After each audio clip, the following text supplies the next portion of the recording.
KaraokeBooks. Sense and Sensibility. Written by Jane Austen. Audiobook. Chapter 17. Mrs. Dashwood was surprised only for a moment at seeing him, for his coming to Barton was, in her opinion, of all things the most natural. Her joy and expression of regard long outlived her wonder. He received the kindest welcome from her, and shyness, coldness, reserve could not stand against such a reception. They had begun to fail him before he entered the house, and they were quite overcome by the captivating manners of Mrs. Dashwood. Indeed, a man could not very well be in love with either of her daughters, without extending the passion to her, and Elinor had the satisfaction of seeing him soon become more like himself. His affection seemed to reanimate towards them all, and his interest in their welfare again became perceptible. He was not in spirits, however. He praised their house, admired its prospect, was attentive and kind, but still he was not in spirits. The whole family perceived it, and Mrs. Dashwood, attributing it to some want of liberality in his mother, sat down to table indignant against all selfish parents. "What are Mrs. Ferrars's views for you at present, Edward?" sighed she, when dinner was over and they had drawn round the fire. "Are you still to be a great orator in spite of yourself?" "No. I hope my mother is now convinced that I have no more talents than inclination for a public life." "But how is your fame to be established? For famous you must be to satisfy all your family, and with no inclination for expense, no affection for strangers, no profession, and no assurance, you may find it a difficult matter." "I shall not attempt it. I have no wish to be distinguished, and have every reason to hope I never shall." "Thank heaven. I cannot be forced into genius and eloquence. You have no ambition, I well know. Your wishes are all moderate. As moderate as those of the rest of the world, I believe. I wish as well as everybody else to be perfectly happy, but like everybody else it must be in my own way. Greatness will not make me so." "Strange that it would," cried Marianne. "What have wealth or grandeur to do with happiness?" "Grandeur has but little," said Elinor, "but wealth has much to do with it." "Elinor, for shame," said Marianne. "Money can only give happiness where there is nothing else to give it. Beyond a competence, it can afford no real satisfaction, as far as mere self is concerned." "Perhaps," said Elinor, smiling, "we may come to the same point. Your competence and my wealth are very much alike, I dare say, and without them, as the world goes now, we shall both agree that every kind of external comfort must be wanting. Your ideas are only more noble than mine. Come, what is your competence?" "About 1,800 or 2,000 a year, not more than that." Elinor laughed. 2,000 a year. One is my wealth. I guessed how it would end. "And yet 2,000 a year is a very moderate income," said Marianne. "A family cannot well be maintained on a smaller. I am sure I am not extravagant in my demands. A proper establishment of servants, a carriage, perhaps two, and hunters, cannot be supported on less." Elinor smiled again, to hear her sister describing so accurately their future expenses at Cum Magna. "Hunters," repeated Edward, "but why must you have hunters? Everybody does not hunt." Marianne colored as she replied, "But most people do." "I wish," said Margaret, striking out a novel thought, "that somebody would give us all a large fortune apiece." "Oh, that they would!" cried Marianne, her eyes sparkling with animation, and her cheeks glowing with the delight of such imaginary happiness. "We are all unanimous in that wish, I suppose," said Elinor, "in spite of the insufficiency of wealth."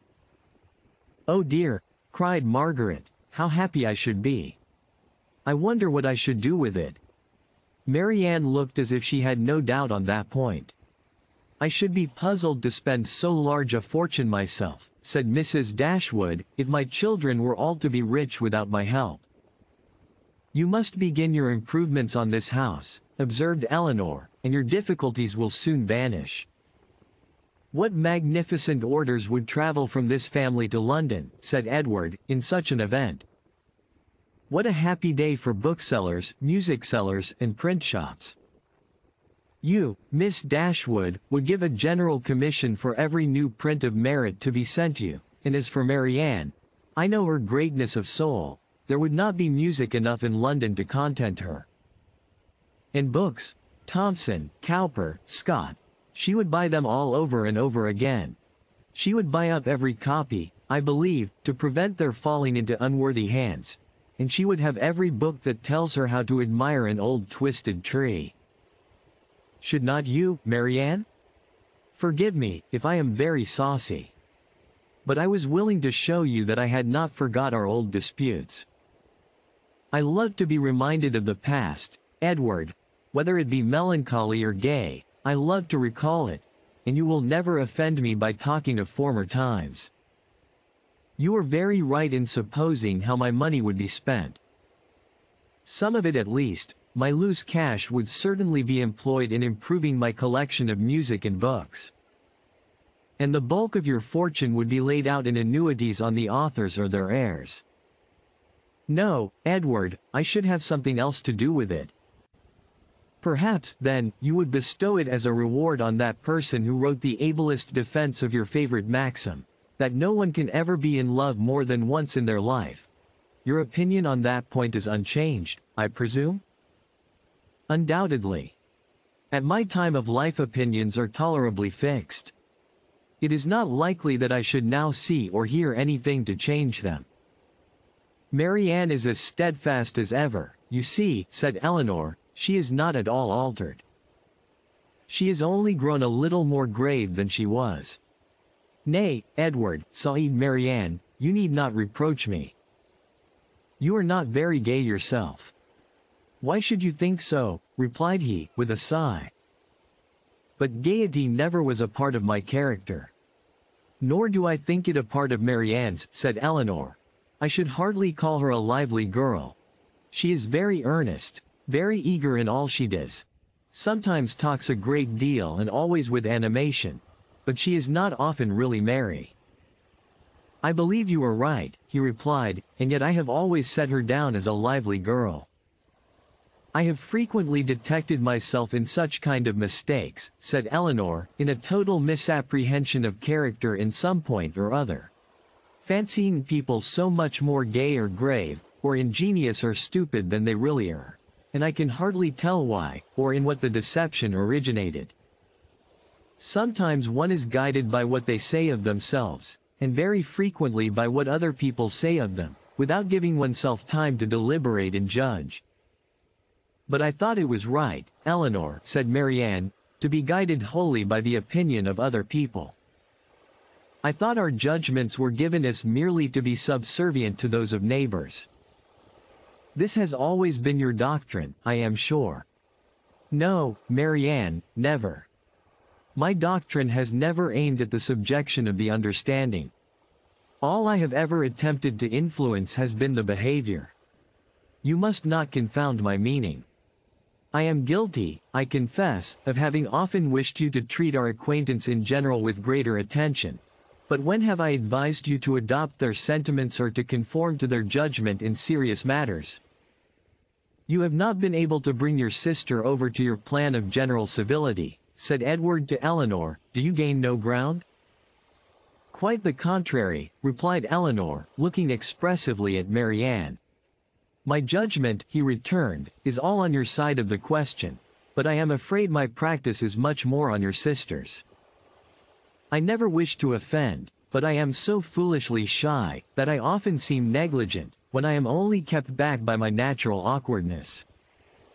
I have frequently thought that I must have been intended by nature to be fond of low company, I am so little at my ease among strangers of gentility. Marianne has not shyness to excuse any inattention of hers, said Eleanor. She knows her own worth too well for false shame, replied Edward. Shyness is only the effect of a sense of inferiority in some way or other. If I could persuade myself that my manners were perfectly easy and graceful, I should not be shy. But you would still be reserved, said Marianne, and that is worse. Edward stared, reserved. Am I reserved, Marianne? Yes, very. I do not understand you, replied he, coloring. Reserved. How? In what manner? What am I to tell you? What can you suppose? Eleanor looked surprised at his emotion, but trying to laugh off the subject, she said to him, Do not you know my sister well enough to understand what she means?